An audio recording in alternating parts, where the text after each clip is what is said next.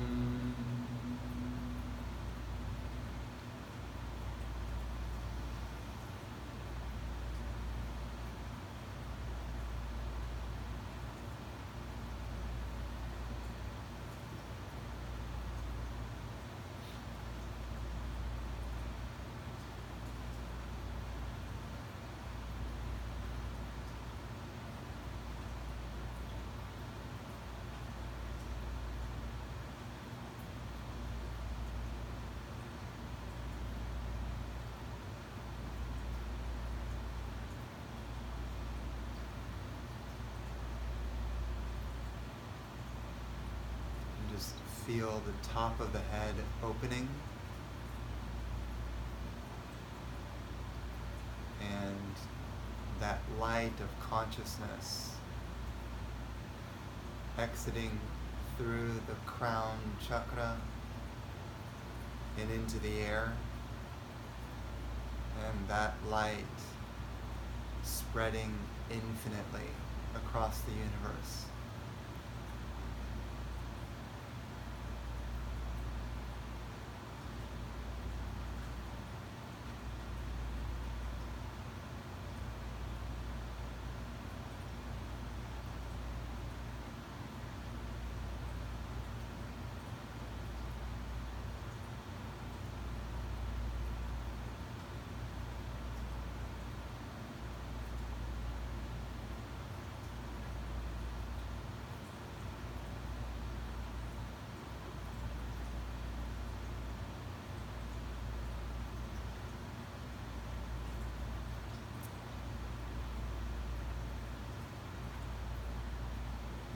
Allow yourself to merge into that infinite consciousness, infinite light.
final mantras are in honor of Sri Sri Sri Swami Purna Maharaj, who blesses this gathering tonight.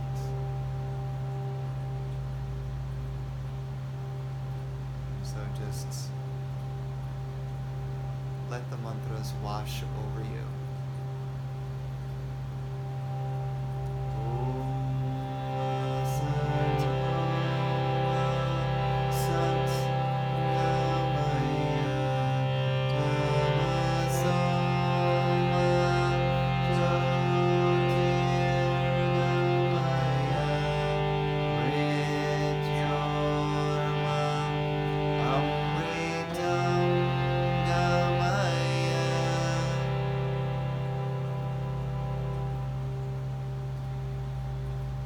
Lead us from untruth to truth. Lead us from darkness to light. Lead us from death to immortality.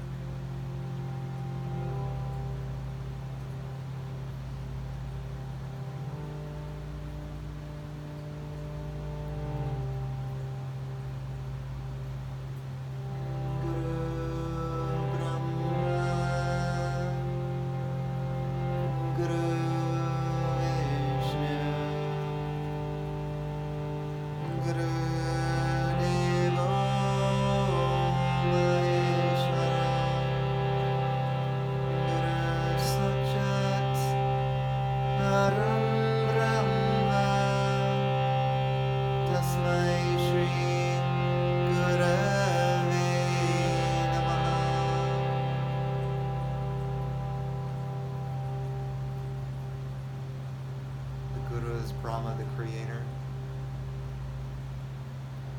Guru is Vishnu, the sustainer. Guru is Shiva, the destroyer. Guru is indeed the supreme being. I bow unto that Guru.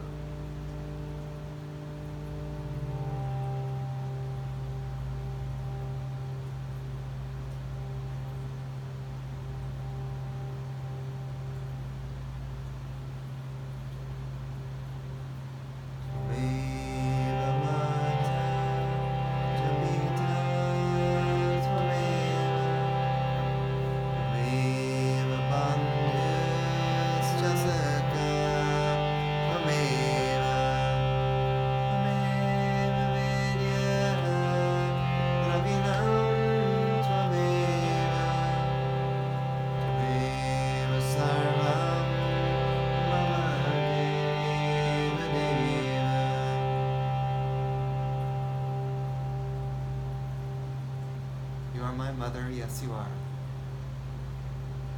You are my father, yes you are.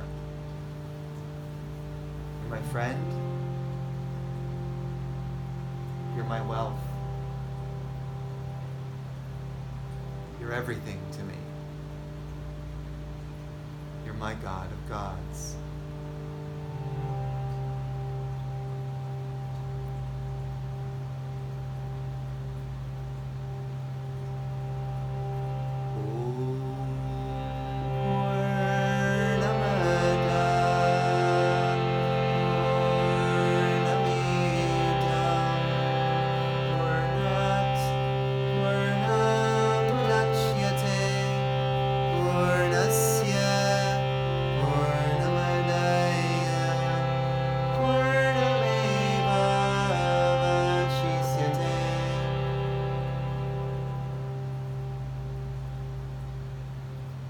This is whole. That is whole. From wholeness comes the whole. We take away the whole from the whole. The whole still remains whole.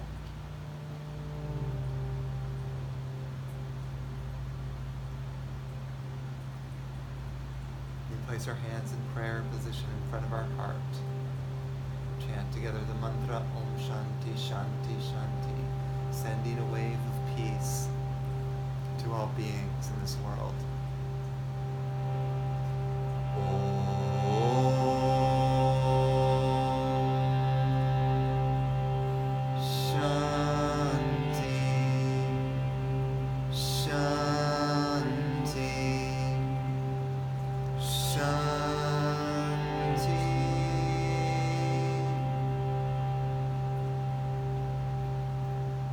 Peace. Peace. Peace. Be unto all.